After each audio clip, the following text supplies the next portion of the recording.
Well, hello, CHBA members from coast to coast. Thanks a lot for joining us today. I am Kevin Lee, CEO of CHBA, of course, and I'm very pleased to be joined today by Derek Browne, Chief Information and Security Officer for Northbridge Financial and Federated Insurance. And of course, Federated Insurance is a longtime member of our Alliance network. So thanks so much for joining us today, Derek. Oh, thank you so much for having me. I appreciate the opportunity. Yeah, and we have all kinds of important information. Of course, the cybersecurity, a growing threat all the time, and with so many people from working from home over the past year, all that much more to consider. So Derek's got lots of expertise in this area, so we look forward to running through the session with Derek. We do encourage questions throughout, so if you have them, don't hesitate. There is on the bottom of the screen, if you roll your mouse down, there is a Q&A box that you can enter your questions into, and we'll try and pick those up as we go along. If your question doesn't get answered right away, it's probably because it's something that might be coming up later in the presentation, but we do always try and get to all of the questions, as well as have a Q&A period at the end of the presentation for anything that we didn't touch on during, or if you need any kind of clarification. So of course we have everybody muted for sound quality, so do go through that Q&A function. We are recording this, so if you want to watch it again or have to skip out at any point, or if you want to pass along the information to others in your organization, this will be posted tomorrow on our CHBA website under the webinars section, again, of course, for members only. So I think that covers the bulk of the Q&A. If you're new to Zoom, there are some viewing options up top. If you want to focus in on the slide or on the speaker, that's available to you. And I think with that, Derek, I don't want to take up too much time because we have important information to get out to the membership. So why don't I pass it over to you to get us started? That's wonderful. Thank you, Kevin. I appreciate that. I appreciate the opportunity for this opportunity to present to you guys and talk to you a little bit about things that are happening in our world today, as well as some ways that you can begin to protect your organization against the cyber threats that we talk about. I have been doing this for a bunch of years, a few decades, in a variety of different ways and roles, including very technical to my more governance-oriented work these days with the insurance company. I only pause here to show that there's a whole bunch of acronyms on this slide. I'm going to talk to you at the end about what some of these are and why they are relevant, why they're important, because you want to make sure that when you're working with security professionals, that they have the expertise and the experience that you want. Okay. So today we're going to talk about what's happening out in the world, the threat landscape, tell a couple of stories about things that have happened in the last 3 months. In fact, even up until the start of this month, some of them are ongoing. So we'll talk about those, very topical. And we'll talk about social engineering and ransomware and define what those things are and how they impact you. And then this latter half of the agenda here, protecting your company and partner security and different types of assessments.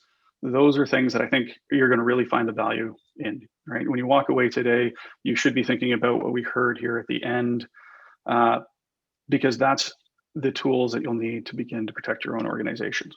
Whether they're small organizations of 1 person or 5 people or 50 people or 2,000 people, all organizations should be thinking about this topic, should be thinking about security. How do I protect myself? And who can I get to help me protect myself? So let's dive right in. As Kevin said, please, if I go too fast, if I don't define an acronym, and if I'm just not clear, stop me, ask the question. I'm happy to get it right rather than have you confused for a few slides unnecessarily. So the state of the world. The first couple of these are going to be a little bit technical. I'm going to keep them fairly high level, but this particular breach of SolarWinds, this company right at the top of the slide, was a purely technical breach. It was something that happened with criminals that were incredibly well armed and knowledgeable. The attribution or the blame for who has responsible for the SolarWinds breach has not been officially stated. No one's willing to go there just yet. So they've been given a name, a pseudonym, unknown actor 2452.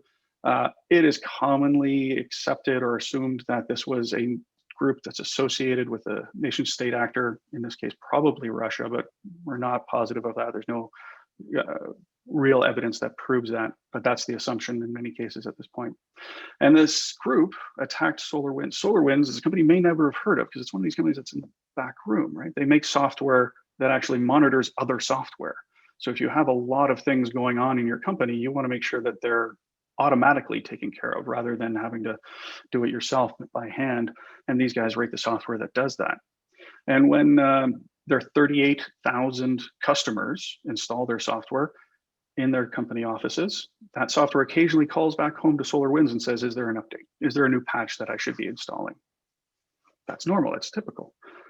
In this case, the criminals attacked SolarWinds, broke into their computers, and installed a little bit of malware in the SolarWinds software so that when the 38,000 customers got the patch that next month, they also got a little bit of a surprise. They got that malware as well. This is a supply chain attack, right? The criminals attacked SolarWinds, and the chain of events that unfolded from there was a download of that file to 18,000 of the 38,000 customers that SolarWinds has. That means with one breach, the attackers got compromised 18,000 organizations, many of them large organizations in government in the US, including these 4 commercial private organizations, Malwarebytes and FireEye and CrowdStrike. They may not be names that you're immediately familiar with, but they are some of the biggest security companies in the world. FireEye is best known for their ability to respond to attacks and help other companies respond to cyber attacks. And of course, you know, Microsoft, they're a huge software company that does security very well, right? So these 4 parties are not unfamiliar with the idea of security or how to protect themselves, and yet they were still compromised. All of these 4 were hit by the SolarWinds breach, and 3 out of 4 of them didn't even know it until FireEye discovered the breach themselves. And this is the key point. FireEye only discovered they had been compromised because of a standard, boring security process that everybody should be doing. They knew the inventory of assets they had. They found this breach because one day the security person came into their office, looked at the list of events from the previous night and realized the salesperson had added a new cell phone to their email account so that they could read that email on a new phone. So they knew it was a new phone. They knew it was something unfamiliar. They picked up their phone and called the salesperson and said, hey, Joe, did you register a new phone? We just want to make sure that it's legitimate. And the salesperson, Joe, said, no, that wasn't me. I don't know what that is. I don't know what you're talking about. That was the only thing that led to a many weeks long investigation by FireEye to internally understand how they had been compromised. And it eventually led back to their SolarWinds server, which eventually led back to SolarWinds. In that time, FireEye built all the tools and information and reporting that would be necessary to recover from this breach for themselves and for everyone else on the planet. They gave it away for free. When this was announced, FireEye said, we have found this, and here are all the tools you need. Come download them for free to protect yourself against this breach, right? So that's great. They handled it well. All of these organizations handled it very well and recovered immediately. However, it was FireEye's boring drudgery process of itemizing every asset they owned and who had it and with whose hand these things were located. That is the best part of security. Security should be boring. It should be that boring. And it's those things that will help you eventually, as we talk about it at the end of this, understand what processes you need to have in place to protect yourself like that. So another breach here, another company you may never have heard of, because a lot of their software, Excelion's software, is often white labeled, meaning companies will buy their software and put their own logo right on top of it. And it allows companies to exchange files back and forth. Right? Turned out an old version of their software had a breach, had a problem, had a vulnerability. And vulnerability is just a weakness, right? Everybody has them eventually. Unfortunately, it was found by the criminals first, and the criminals exploited it immediately, and it happened fast. Criminals were stealing files from all the companies they could find running Excelion's software. It was shut down fairly quickly and upgraded very quickly. They're still in business. There's no real damage to Excelion that I'm aware of. But the key point here is, the second this happened, most organizations who were trading files had to then go reach out to all of their partners and ask, are you using Excelion? Have we been exchanging files using this piece of software? Because I don't know. There's no way I could know until you tell me what software you've purchased. You are reliant on your partners and their decisions and how secure they are and how fast they fix their problems, right? There's very little information about whether a company I was working with was using Excelion, and I had to explicitly ask them. The same with the SolarWinds breach we just talked about. I had to go make sure that all of my partners hadn't been breached through the SolarWinds compromise. Your partners are one of your biggest risks. So that's the key point here, is be aware of who you're working with and ask them at the start of your relationship with a new organization, ask them, are you doing the right things to protect yourself and your data in terms of security for information security? Because I'm going to give you information. I'm going to give you access. I'm going to give you, we're going to exchange things, and we need to make sure that we're both doing the right things in terms of security. The last technical story that I'll tell you here is one that's very current. Is March 2nd, Microsoft released a patch a week ahead of their normal schedule. They usually release patches the second Tuesday of every month. This month, they decided, no, we have to do this faster because we see the criminals accelerating their attacks. Let's go back to January 6th for a second, when a large group of people were attacking the Capitol building in the States. At that time, these attacks started in the internet, in the cyberspace. 4 vulnerabilities, 4 weaknesses in Microsoft's mail server were found. And on January 6th, we see a large nation state group beginning to attack mail servers all over the US and all over the world, actually, but 20,000 of them were in the US. And a lot of them were government organizations, but anybody who had a mail server that was from Microsoft on the internet was subject to this set of vulnerabilities, these 4 vulnerabilities. And from January 6th throughout February, the number of these attacks increased. It was still underground, still quiet, but you could see this nation state group, very well organized and commonly attributed to the Chinese government, but again, hard to attribute that without hard evidence. We'll find that out over time. They accelerated throughout February and into March. It was almost as if the attackers knew Microsoft was going to release a patch, and Microsoft saw the attacks and knew they had to patch things earlier, so they released things earlier. All right.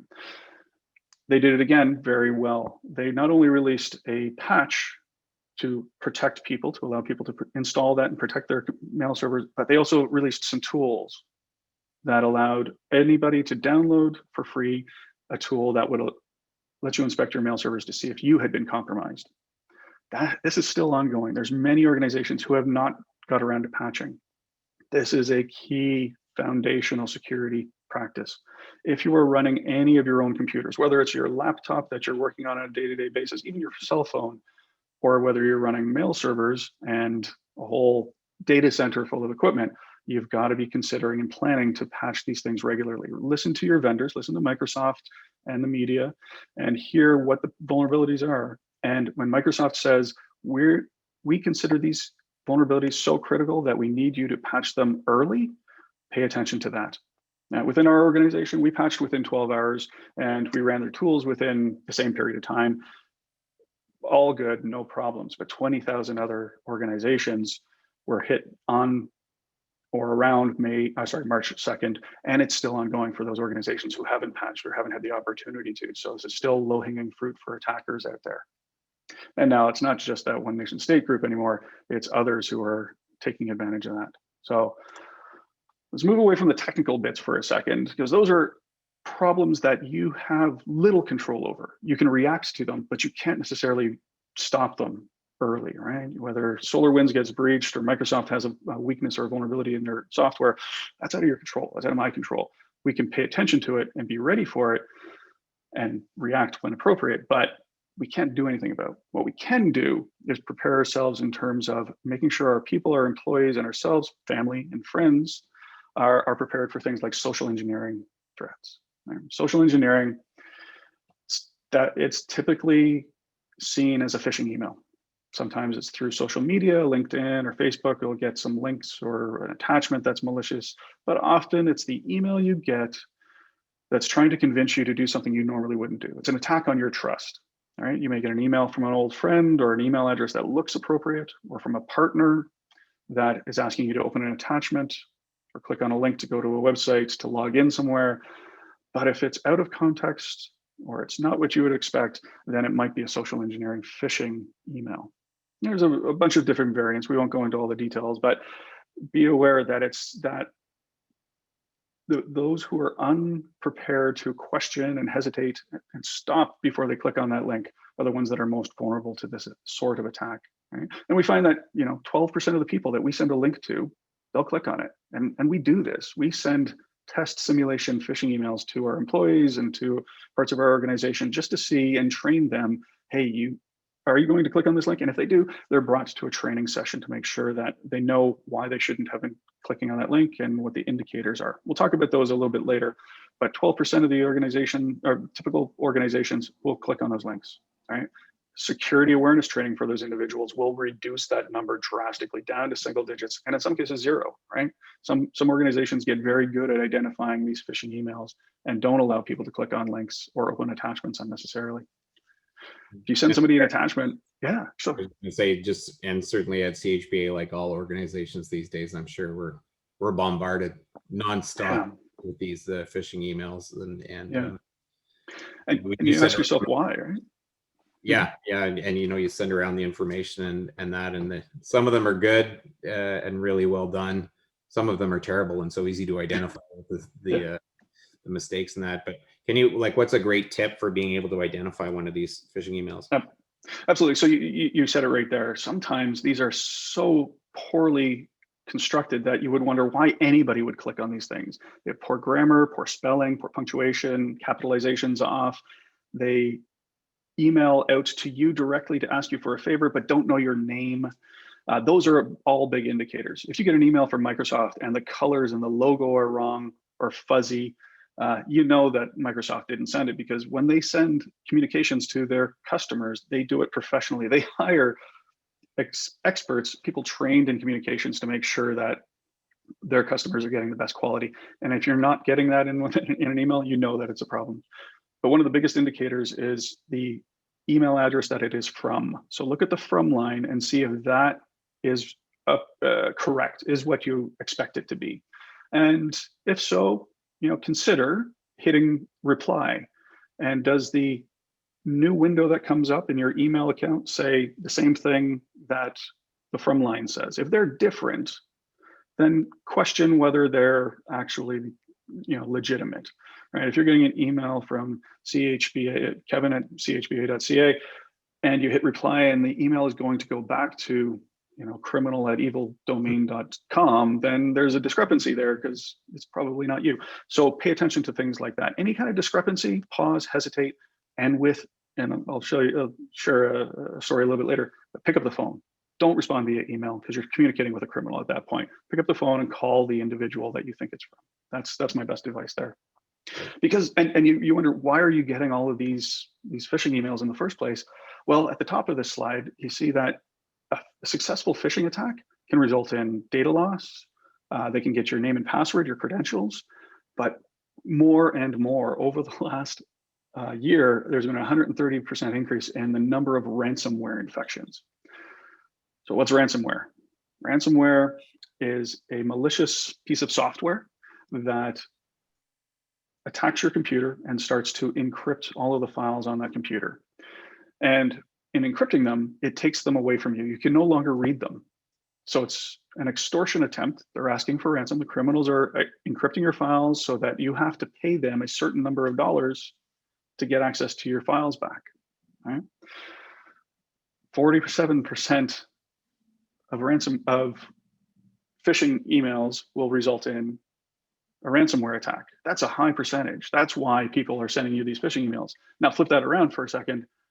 90%, approximately 90%, sometimes it's 83, sometimes it's 92, but Approximately 90% of ransomware attacks came from a phishing attack, right? Ransomware comes to you via email. It comes to you via phishing. So that's why it's so important these days to pause and wait. And we'll talk about ransomware in a few moments. Finish off this social engineering element. You can see the breakdown, the different parts of our sectors in our economy are subject to different click rates. Who's going to fail the most? Who's going to click the most? And the criminals have this guidebook as well. They know that they should be targeting engineering people or marketing people or facilities people, because the people in purchasing and IT, they've already learned. They learned back in 2016 and 2017 not to click on links because they got burnt back then. And now they're really good at it in 2021. Now other parts of the economy are trying to get there as well. But let's pursue this ransomware discussion a little bit. So we've defined what ransomware is. It's the encryption of your data on your computer, and maybe it's your laptop, but maybe it's your entire network. Taking and making that data and information unavailable to you. You no longer have access to it, and you need it to complete your mission, to complete your job, right?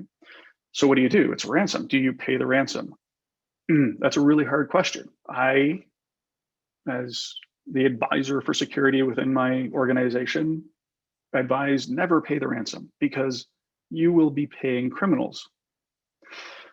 That's easy for me to say. It's hard for people to do, though, right? It's easy to say, don't pay the ransom. You're funding criminals, you're funding drug dealers, you're funding terrorists. It's a bad thing. But when you can't complete your business, when you have existential problems in delivering your production, it's easy to say, don't do it. It's almost impossible not to. And we find that globally, 33% of the organizations that were hit with ransomware in 2019, they would pay. 34% in 2020, right? It's just about the same.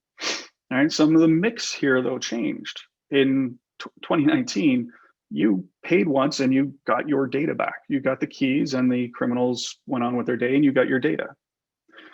Over the 12-month period, 18-month period, that changed, right? Now, many of the criminals said, well, if you're going to pay once, you're definitely going to pay twice. So we're going to take your first batch of money and then ask you and demand again that you pay twice. That's that 32%. That's that 2% to the 32%. Criminals are getting greedy, surprise, surprise, right? And some organizations got hit with ransomware and refused to pay, walked away without their data, found some other way to get their data, right? What the good news story here is, I guess it's a good news story, is that in 2019, you had a 20% chance of not getting your data at all. The criminals got a little bit more knowledgeable, I don't know, fair in 2020, and only 2% of the time would they never give you your data back. Another disturbing trend with ransomware was they would not only attack your company, encrypt your data, but like a company in the UK called Travelex, who did currency exchange and had lots of personal information of their customers, the attackers stole all of that personal information of the customers and took a copy of it.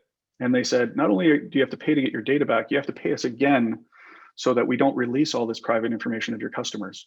And that was on New Year's Eve, 2019. Like on New Year's Eve, they locked up all their computers. So bad start to the year for 2020 for Travelex. All right, so with ransomware, you are not doing anything else. When that screen comes up and says, you have to pay us $300 in Bitcoin or $20 million in Bitcoin, whatever it is, and that's pretty much the range. All of your other work, jobs, projects, they're stopped. You are working only on this and solving this problem and calling the people that you need to. And it is an emotional roller coaster. It is a nightmare for the rest of your week, your month, just trying to recover that data. It's got a lot of monetary costs associated with it as well, right? Not only does that encryption process steal the data or make it unavailable, it can physically damage the computer because it happens so fast, reuses so much resources, it heats up the innards, the insides of your computer, the CPU, and that'll shorten the life of the hardware. You've got to consider, do I have a backup? That's your second best defense against ransomware and phishing. First best is don't click on the link, train your employees. But the second best is have a backup. Every day, back up your data, store it somewhere else, keep it offline, keep it out of reach of the criminals. Do you have it? And most importantly, can you recover from it? Do you know where it is? Can you go get that particular computer's backup and reinstall that computer with that backup? You have to test those backup copies every single time you do a backup to make sure that it's viable. Otherwise, you're going to be out of luck. It's as if you've wasted your time and your money doing the backup in the first place. And if you do or you don't have a backup, you may still have to engage an external company like FireEye or Mandiant or others, or one of the big four consulting organizations to help you with forensics to get your data back manually, right? They know incidents better than you do. They probably have a better plan than you or I combined, and they do this regularly. They have the right skills, the right tools, and the right people to get the job done, either to pay your ransom if you have to do that, or recover it manually. And if you have a public-facing communications department, you might be in luck, but if you don't, then prepare communications ahead of time so that when you have to communicate to your employees what has happened, to your partners, to your stakeholders, your shareholders, your customers, and to the media possibly, maybe to the privacy commissioner if you've lost sensitive personal data, you've got to be saying the right words at the right time. So you have to have a communications plan in place. Those contracts that you were supposed to fulfill that week and you're no longer because you're trying to recover from a ransomware attack, well, you might be breaching those contracts. So you may have legal fees that you have to worry about. And if you're paying the ransom, then you're paying the ransom, right? There's money there, and you have to convert that to Bitcoin, which is not cheap these days, right? So your Derek, customers are yeah. Oh, sorry, thought you were pausing there. We have a couple of questions, and one is about the cloud related to ransomware. I'll wait till you cover your stuff on the cloud before we come back to that one. But another question is about what about these bogus marketing organizations that we're getting contacted more and more these days? In our case, in the case of the associations, often to sell stuff about a home show or lists of visitors to the home show or lists of members from the association. Yeah, any thoughts on that? Many of those organizations, they are not malicious in this way, right? They're not out to damage their potential customers, which is you. They're not trying to install malware or trick you into doing something. They're just trying to get your money, right? They're marketing organizations that have access to information that maybe they should or shouldn't have, and they should or shouldn't be selling. That's a different type of maliciousness, but they're not necessarily trying to infect your computers. If that's how you do your business and you need that information, it's the fuel of your business, then that's fine. You're probably safe. Whatever you're doing though, when you're exchanging information with them, make sure that you're doing the right things in terms of privacy law, PIPEDA, and on the right side of the privacy commissioner's mandates, and that if they're giving you a file, you have some way of testing it for malicious software, because they may have been they're a partner now.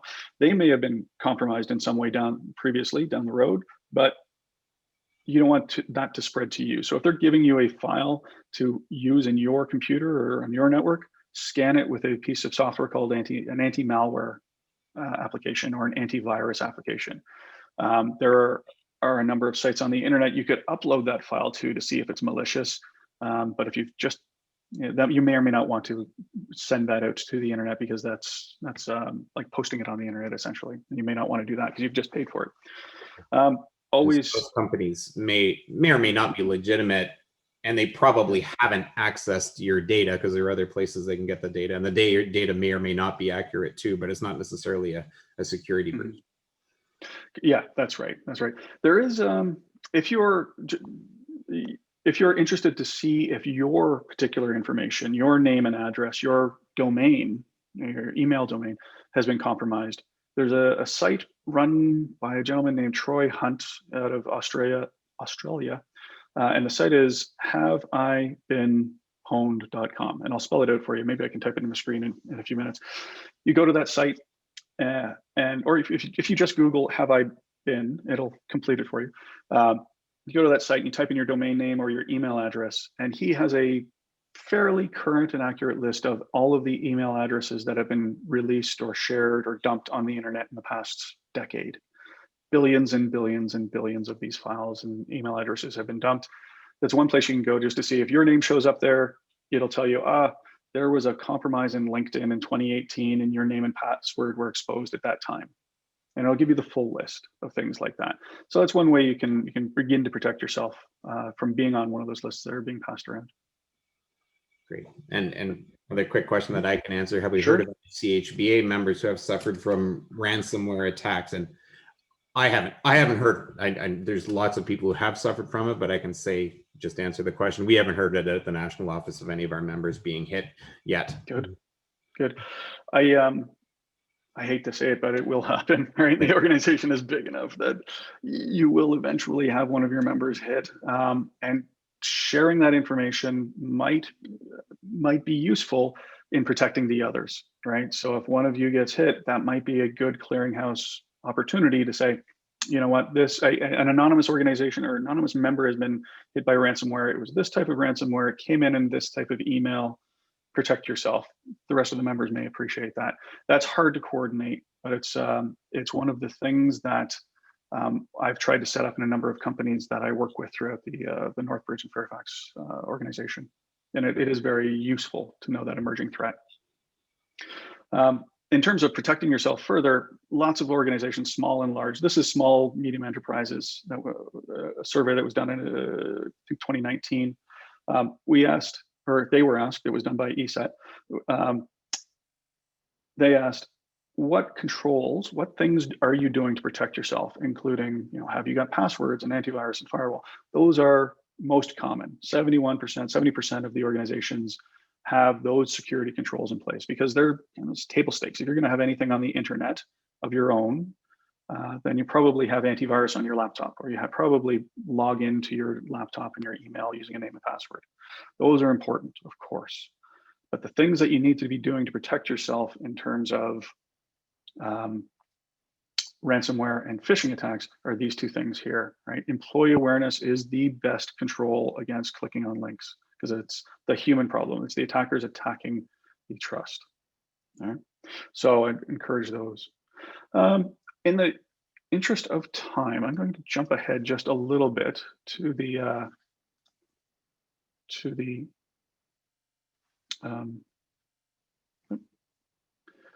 to protecting your company.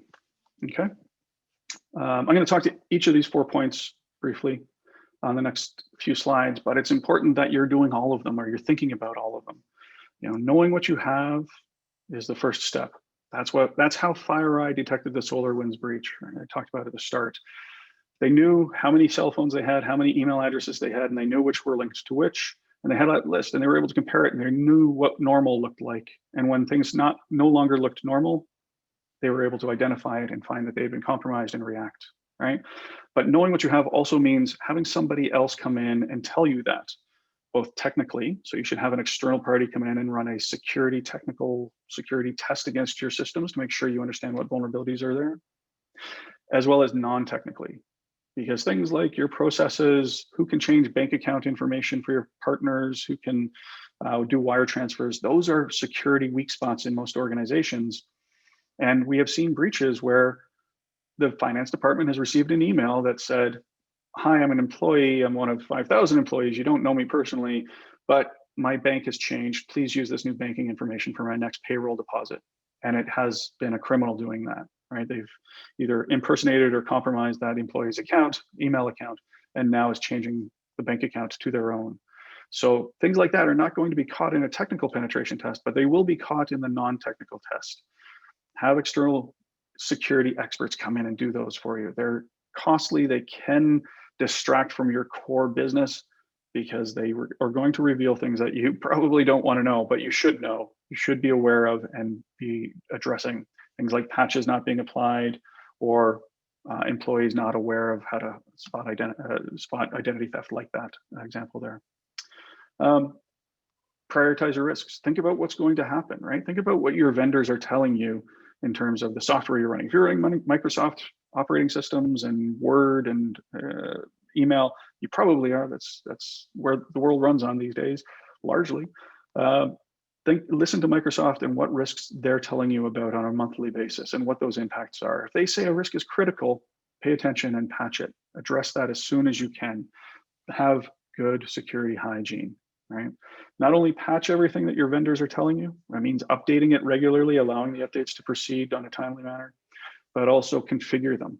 If you take a computer and buy it at your favorite electronics store and plug it into the internet, chances are it's going to be scanned in the first 3 minutes and it's going to be compromised in the first 15 minutes. That's just the way it is. They're just not configured out of the box to be secure. They're better than they used to be, but they're not 100% secure.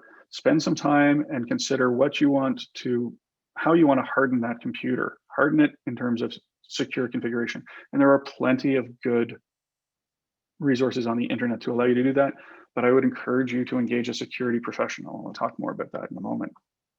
All right, back up mission critical systems and don't back them up to the same computer. Don't take a copy of your website and store it on your web server. Take a copy of your web server with all of your hard-earned and paid for marketing material and store that backup at home or in another office that is not connected to the internet or connected to any network. Because if the criminals will find it, they will destroy that as they're installing ransomware on your web server. So be cautious of that. Make sure those backups are valid as well. Test for validity. And know what to do in a crisis. Now, it's the worst time to engage a new partner, a forensics partner, for example, during a crisis. If you are having a problem, already have the names and phone numbers of the people you want to call, your lawyers, your communications people, your forensics partners. Have those on a piece of paper already set aside and have met them. Engage them in retainers. If your business is meaningful enough to protect from a security attack, then it's meaningful enough to have a retainer paid in advance so that you get priority. March 2nd, when Microsoft released those 4 vulnerabilities and the tools to detect them, they released it to the world. It took 10 hours sitting on hold on the Microsoft phone line to get to a premium support engineer. 10 hours is a long time to wait on the phone, especially when you've already paid for the service. So be aware that they were flooded. Be aware that the next time this happens, they will be flooded again. They can't wrap up fast enough. Nobody could. But have those agreements in place. We were able to work with our account representative to short circuit that line considerably and get attention and assistance when we needed it. All right. And as I said earlier, consider your partner risks. Consider your partners. They're essential. They do things better than you can or than I can because that's their core competency. And you want to rely on that and take advantage of that. Make sure that they're doing things securely. Ask them the questions that have come up here and the other 40 odd questions that you should be asking about security, which I'll show you in a moment, right? Get them to do a self-assessment. Are they training their employees about phishing and social engineering? Are they patching their systems? What do they do when a crisis occurs? Are they going to notify you within 4 hours, within 48 hours? You want to know, especially if they're holding some of your data. You have to protect that data in their house as well as your own. So how do you know where to start? Right? I've given you a whole bunch of information, things you should be doing, some key points throughout some of the slides and stories, but that's probably not good enough, especially because you're probably not a security professional and maybe you haven't engaged one yet. Maybe your IT people are not security focused either. They're IT people, and that's good, that's fine. There are plenty of good resources out there from the American government publishing the NIST series of documents, NIST, to the Canadian government's providing their cyber aware websites. Brilliant, great amount of material there. One that I'll highlight here is the essential 8 controls you should be doing from the Australian Signals Directorate. They're kind of like the NSA in Australia, but they're always just a little bit ahead and they're always publishing things that are valuable. So that's why I listed them here. They, a couple of years ago, came out with the 8 things that every company should be doing to protect themselves. And they're very tactical and in some cases very technical things that you might need help with, but you could probably do on your own with a little bit of Googling, right? Things like only let applications that you know are good run on your computers, right? Don't let your employees download anything off the internet or go to any website. Contain that, right? It's corporate equipment, should only be used for corporate purposes, right? Patch everything, as I've been saying. Block Microsoft Office documents, Word and Excel that have macros. If you download an Excel sheet and you open it and it says this Excel sheet has macros in it, be cautious. Don't let it run until you're absolutely sure it's safe, right? Harden and securely configure your applications and your operating systems and do daily backups, right? And for each of these things, you can rate yourself, you can assess yourself, do it on an annual basis, do it as soon as you can. Are you doing all of these 8 things partly? Are you doing them most of the time these things are in place, or are you doing them completely? And that'll give you an idea of where you need to spend your money next year in your budget and where you need to bulk up and increase your maturity. And there's a link down there in the bottom that you can take a look at later. The other one that I would call your attention to, instead of 8, it's the Center for Internet Security's top 20, right? This is still understandable by mere mortals, right? It's still something that you can take a look at and understand on your own, but I would encourage engaging a security professional to help you with it. But I certainly won't go through all of these, but it covers a little bit more ground than the top 8 things that on the previous slide. Know what you have. We talked about earlier. It's one of the key things. Know your hardware assets and your software assets. Do some vulnerability management, making sure that you understand if you have any weaknesses in your company, your computing systems, where they are. That's one of those things that you might need a special tool for, or your IT team or person or individual may need to take a look at and do some Googling and do manually to start with. Right? There's lots of good information on that, or you may want to engage a security person. Control who can be the administrator in your organization. Not everybody should have full control over everything on the computer, right? Users should have access to the things they need, probably mail, Word, and Excel, and maybe nothing else, maybe a couple of other things, but keep that to a minimum. Least privilege is an important principle. Configure all your devices securely again. That's that hardening and security curation. Security awareness training is number 17 here in my world. That should be number 1, but that's okay. They made a choice here. Security awareness is so important. Tell your people on a regular basis what they need to be doing to detect and identify social engineering attacks, particularly phishing attacks. Some phishing attacks come via social media, which are outside of your email system. So they might not be immediately apparent to you or the target employee. They have to be cautious and hesitant and a little bit paranoid about those things all the time in all places, including the Facebooks and the LinkedIn and the social media areas. All right. And this last one, penetration testing and red team exercises, that is absolutely an advanced security control.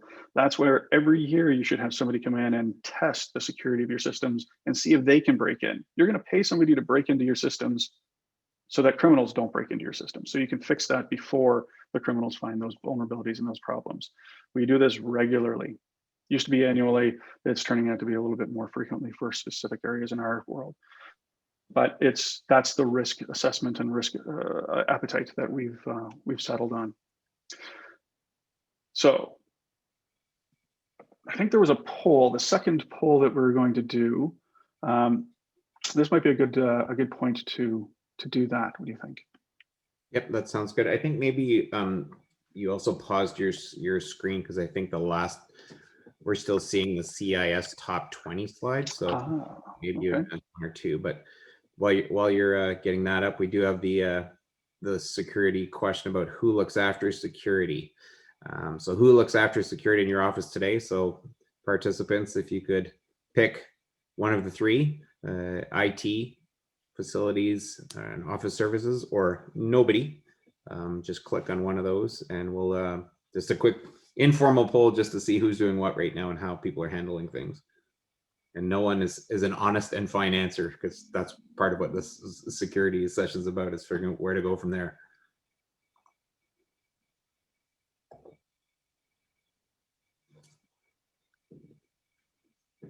And yeah, Derek, we do have the your list up now on the screen, so thanks for that. Okay.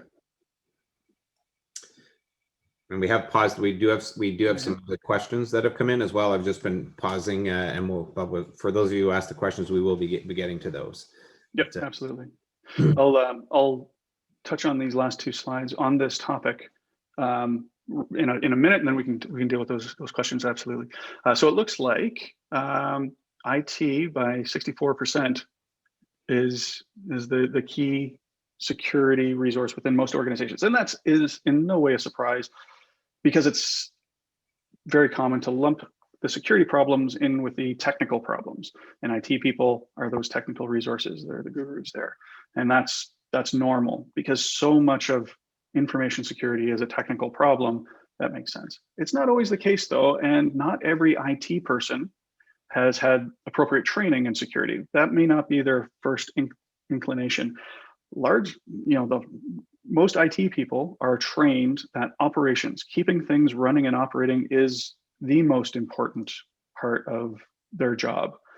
And security professionals are taught making sure that data and systems are secure is the most important part. And that might come at the sacrifice of operations. You may want to make the decision that I have to turn off my web server. My customers can no longer go to my web server because I know that it's got a security problem and it could be compromised. So I have to turn it off until I can fix it and then bring it back up. That's a hard decision to make, especially if most of your business is online, or if you have a contract exchange application that's based on Excelian.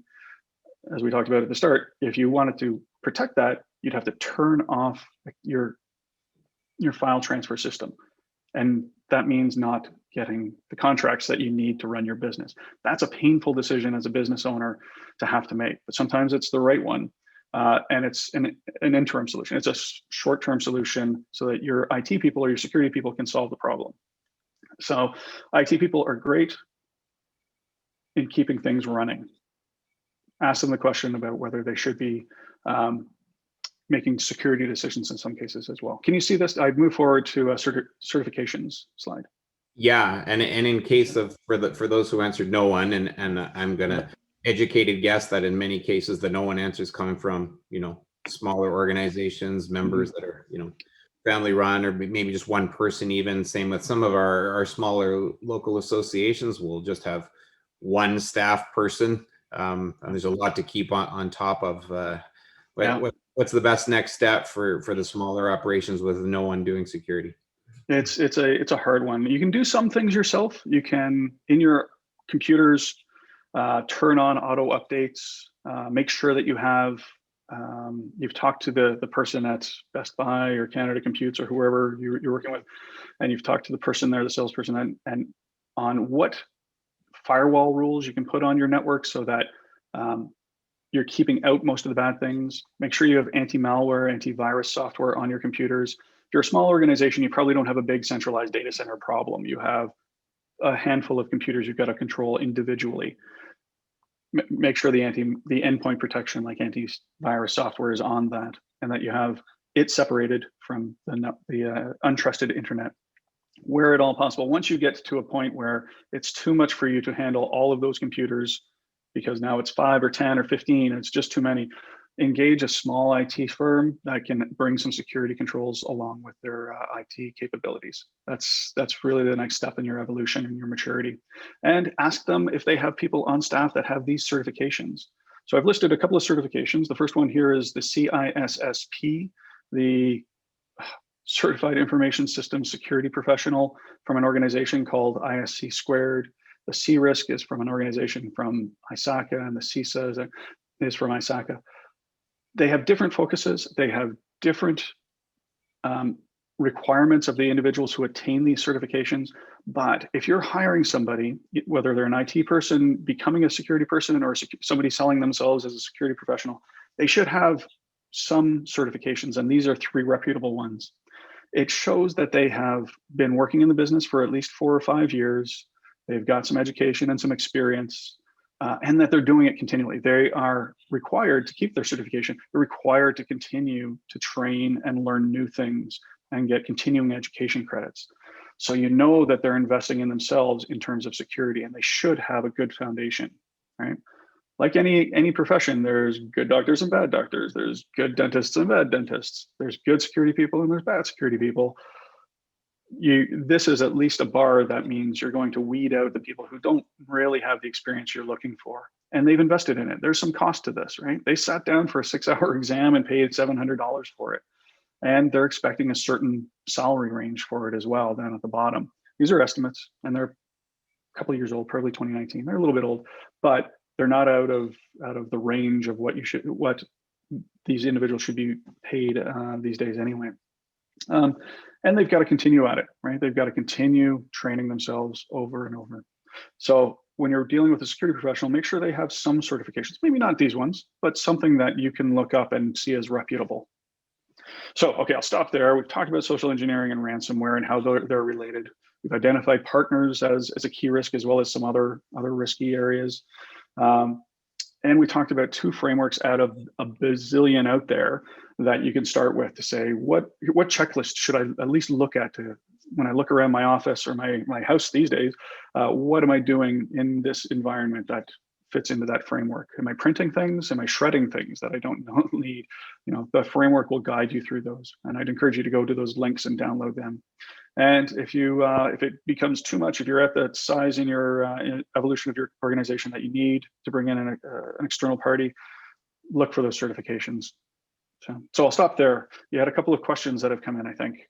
Yeah, for sure. So we'll go back. As I mentioned earlier, we had a question coming about the cloud, and I think people often wonder, how secure is the cloud? Yeah. And doubling down on that, does moving to the cloud-based system protect from ransomware anymore? And then in that same question was the question of how easy is it to encrypt files and say Microsoft 365 button. So sort of 3 related questions. Sure. So, is the cloud safe? Yes and no, right? It's how much you put into it. Certainly, the cloud takes a lot of the operational pain away from you and your organization. You no longer have to patch your systems. They're going to be patched for you. You no longer have to harden or secure them, configure them securely, because that will be done for you largely if you get a software as a service or a platform as a service type cloud instance. But it is a shared responsibility. There are some things that you have to do that you're liable for, like encrypt your data. Putting your data into SharePoint Online at Microsoft, that's going to encrypt it natively. It's going to inherently, your data will be encrypted when it lands on a hard drive in the Microsoft data center. So that is good. If that hard drive got stolen, lost, exposed, your data is probably secure there. However, when you access it and the transport of it, you have to make sure that that's encrypted. And if you're using a browser, then it most certainly will be, but you have to recognize that it's there. Now, I say sometimes the cloud is not the most secure area, because we've seen plenty of cases where organizations have taken their entire database structure or their file system and moved it up to Amazon, into what's called an S3 bucket, into the Amazon storage environment, or the Microsoft SQL Server environment. And when they've put it there, they've said, it's now in the cloud, it's now secure, I have to have a name and password to log into it, it must be safe. But if they don't go the extra step of having a security professional test whether it's safe or not, it can be left open. And we've seen plenty of instances where S3 buckets and Microsoft SQL servers have been misconfigured and accessible by anybody on the internet. And that data has been downloaded. Gigabytes and gigabytes of data has been downloaded from many organizations just because they didn't lock down their storage correctly in the cloud. Have a professional do that. Ask for somebody's assistance with that. In fact, Microsoft in 2018 had a customer relationship database. So when you call Microsoft and ask them for help on the phone, they take some information. They have a customer relationship management tool. That was misconfigured by Microsoft. Their own product was misconfigured by themselves and exposed for 14 months on the internet. So everybody who made a support call, including all of the details that they provided the support engineer about their names and their passwords and their locations and their IP addresses and everything, was exposed to the internet for 14 months. If Microsoft can't get it right every time, then you probably can't either, and I can't. So that's why I get an expert involved to double check things, measure twice, cut once, right? Yeah. So things are encrypted in Office 365. The cloud can be secure if you spend the time to securely configure it and test it. Was there a third part to that question that I missed? Just how easy it is to encrypt files in MS 365.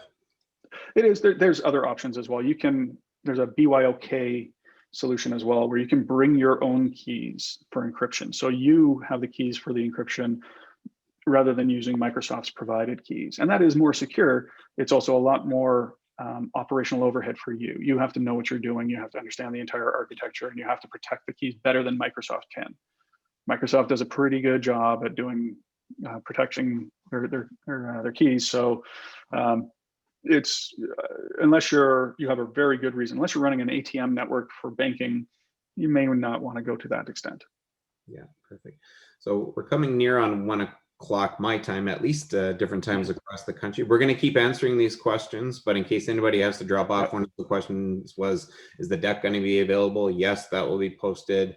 The full webinar will be posted as well. So if we don't get to your questions, then you got to race off to a meeting at the top of the hour. We'll get to it and you can come back and find the answers. So with that, I will go on to the next one. So you mentioned a lot of phishing via email, but the question is about social media, and is this happening much in social media?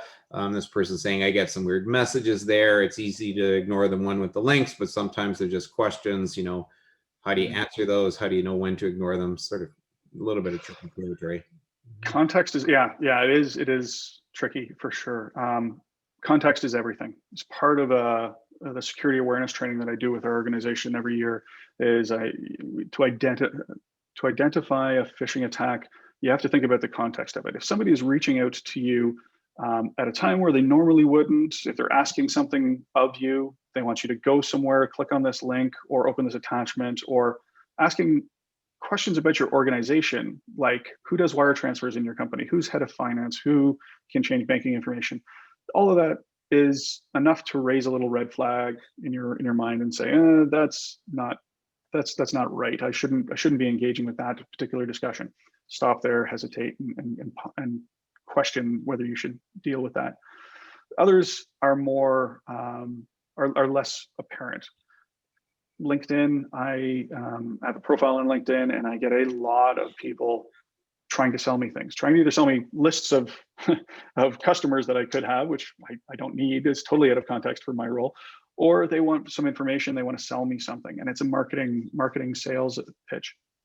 That's not malicious. I don't think that they're trying to hurt me or harm our organization or anything like that. I think it's just a little bit of noise that I have to deal with as being part of a social media world. So I either ignore them, or if they're really intriguing, I'll look them up out of band. I will call them. I'll pick up the phone and call them and say, hey, I'm interested in this product, not referencing the social media aspect of it at all. Because the more you promote the social media avenue of communication for sales, the more it's going to happen. So I try and separate that sales activity from my other activities. Same with an email phishing attack, right? If you get an email from a partner and it says, we need your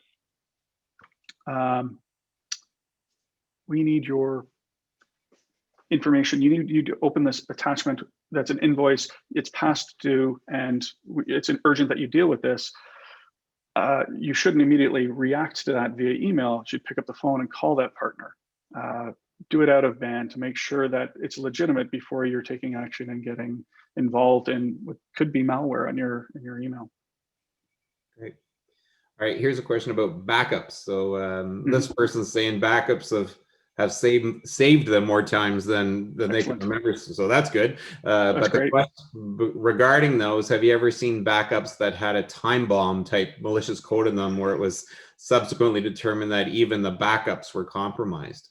Yeah, absolutely. So I think I mentioned briefly a company called TravelX in the UK. They were compromised by a vulnerability, a weakness in their VPN software. It was announced on June 30th, and they were compromised on like July 3rd or 6th or something. Like within a week of this problem appearing and being well known, they were compromised by a group that attacked them and got into their network. And then the criminals stayed in their network for 6 months, and they stole a whole bunch of data during that 6-month period. And they searched around the network for where the backups were. They looked for traffic on the network that looked like a computer backing itself up to somewhere, and they found it. And then they disabled and destroyed and corrupted all those backups. And then on New Year's Eve 2019, 6 months later, they enabled the ransomware, it encrypted everything, and it took down the entire network. And there were no backups for 6 months to go back to. So that tells me, this is just me speculating, but it tells me that the company was not actually testing their backups. Because if they were, then they would have found at some point in that 6-month period that their backup was not legitimate, that it was broken and not valid. So always test your backups. We had a partner actually of ours hit with ransomware, and they made the decision that they were not going to pay, and they were not going to recover the systems that were impacted by ransomware, they're going to build a whole new network. It was time. They'd already had old equipment. They were going to just build fresh. They went out and procured new network equipment, new computing equipment, and installed all the new operating systems with the new applications, new, fresh, clean. And that's a hard decision to make, especially if you budgeted for it and you planned it anyway, great. But if you hadn't and you're doing it as a response to an attack, that's a hard decision to make as a business owner. But in their minds, that was the right way to go to rebuild confidence that they had with their partners. And I appreciate that sort of effort and that biting the bullet. Yeah.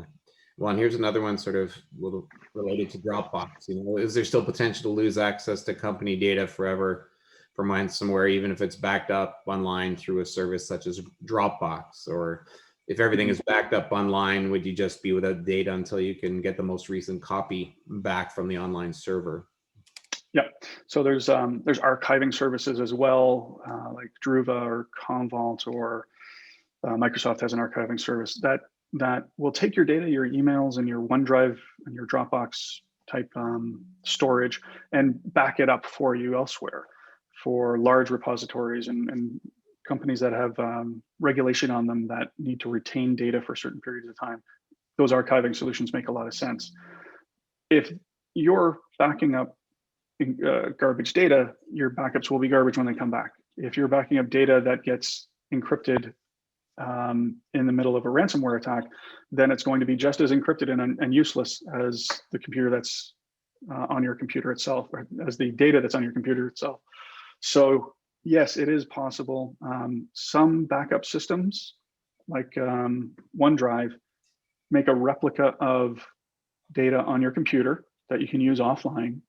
And then when they get on a network, they will move that data, synchronize that data up to OneDrive, up to the cloud, up to Dropbox.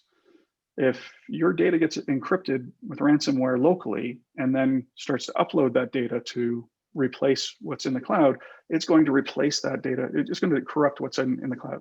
However, Microsoft, for example, OneDrive and SharePoint have this concept of versioning, where you can roll back a file to a previous instance of it.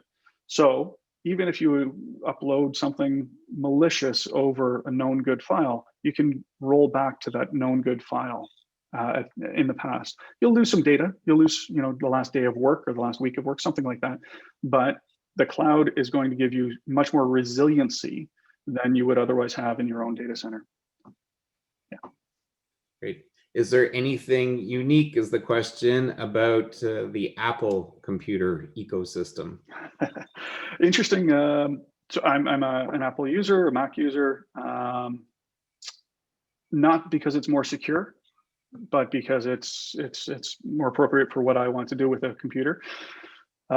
It, for a long time, dodged a bullet, or flew under the radar because of cost. It was costly to have one and work with one, and it was only a small percentage of the computer users of the world were using Macs compared to Windows machines. So there wasn't a whole lot of value for an attacker or a criminal to attack a Mac computer versus a Windows. You get much bigger bang for their buck by attacking the numbers, right? Going after the Microsoft world. That's no longer the case. Those balances have shifted a little bit, and lots of people are using iPhones, iPads. They're within reach of many people now. So it's no longer, it is now a target just as everyone else is. And in fact, just 2 weeks ago, security researchers in the US found a new piece of malicious software, a piece of malware called, I think it was called Silver Sparrow, that targeted specifically Macintosh computers and very deliberately attacked the new brand of Microsoft Macintosh computers that use the M1 chipset, whatever that is, the new model of the Apple computer. So they're prepared for the next generation of computers. The curious thing was Silver Sparrow did nothing. It installed itself on your computer and then checked to see if it could reach back to its command and control server, and then stopped. It was the first stage in a multi-stage attack that hadn't actually occurred yet, or it was a test by criminals to see just how many computers they could take advantage of, and then they were going to come back later and exploit it to a greater extent. The security researchers found it, disabled it, and a patch came out recently to solve the problem. But I think it was just a case of dodging a bullet. It's just a matter of time. Yeah, and on the social media stuff, the person's following up saying, well, sometimes people will be asking questions about house plans or products, but then they'll just disappear, and so what is it that they're doing looking for these responses? And I suppose in many cases that's just could be anything, right? It doesn't necessarily mean it's malicious when we get the weird questions on social media. It's, I think, largely how you respond and what you respond with in your actions that makes the big difference when it comes to phishing, right? Yeah. A lot of it is exploiting trust. They're trying to build a relationship with you to get you to trust them, start that dialogue, and then later the other shoe will drop, right? They'll come back and try and exploit it. Just a quick story. We had an instance where somebody on LinkedIn set up an account and reached out to our executives. Everybody who was on our executive website on our set has a picture on our website as one of our leadership team, received an invite to a LinkedIn profile of our new IT person. And our new IT person was based in Brampton, in the Brampton office, and was happy to have just joined the organization, and that's great. So a couple of them accepted it, and it's always good to know somebody in IT, large organizations, so you can get your computer fixed quickly. And it turned out, after a little bit of investigation, we found out about this set of requests that we don't have a Brampton office, and that person doesn't exist that made the profile. It was a fake profile set up by a group of attackers to begin a multi-stage attack. They were going to begin to build trust with the executives through the organization. And then later, I'm speculating, a phone call would have come into one of them and said, hey, I'm in the IT group. You know me, you trust me, you know my face. Let me have your name and password so I can fix this problem on your computer. And then it's a compromise, right? So we called the social media platform, had them take down the list, the profile, and they knew this happens all the time, and they knew exactly what was going on. This is part of their world, as policing their platform is cleaning up these horrible things. So be cautious of those. So here's a question about a hack that happened to one of our member companies in 2019, and it was called Phobos.a. Have you ever heard of that one? Because the question was that ransomware. Phobos. No, I'm not familiar with it. There are families of malware, of ransomware that evolve over time. Some malware is called Trojan malware, so that the intent is it's a piece of software that allows the attacker to come in and build a connection and explore your network remotely through a remote access Trojan or RAT. That sounds like it might be this thing, if I remember correctly. Ransomware often doesn't have that remote access element to it. It's malware that arrives on your computer, encrypts, does its job, and then sends a key off to a command and control server that the criminal owns. And that's the extent of the work of the communication. And there are families of both of those sorts of things. There's different Trojans that have been evolving over the decades, and ransomware comes and goes. And in fact, now ransomware, you can buy it as a criminal as a service. I can go on in the underground and find a ransomware as a service, give them $1.50 per email address, give them a list of email addresses, they'll send it out. And for everybody who gets compromised, they'll take a piece. They'll take some of the money that I receive from that ransomware. I therefore don't have to have any technical skills or have a presence on the underground or the internet. I can just use their tools and their expertise to run ransomware against a company that I choose. It's a big business. In fact, I read yesterday that it was a $20 billion business in 2020. That's a big business. All right, perfect. Well, I think that wraps up our questions. I think you have on your last slide your contact information. Oh, I do, yes. Pop that there, up. Here we go. Yeah. Yep, absolutely. So you can get me at that email address. This phone number is my desk. I'm working at home, so I'm not answering that phone. You can call it, but you're just going to leave a voicemail. But email is certainly one way to get a hold of me, and I'm happy to have a conversation if that's of interest to you. Also, we should point out this disclaimer that this is not intended to replace your own hard work and expertise and the expertise of your IT and security professionals and your legal team. Have them take a look at anything you're making a decision on in terms of security.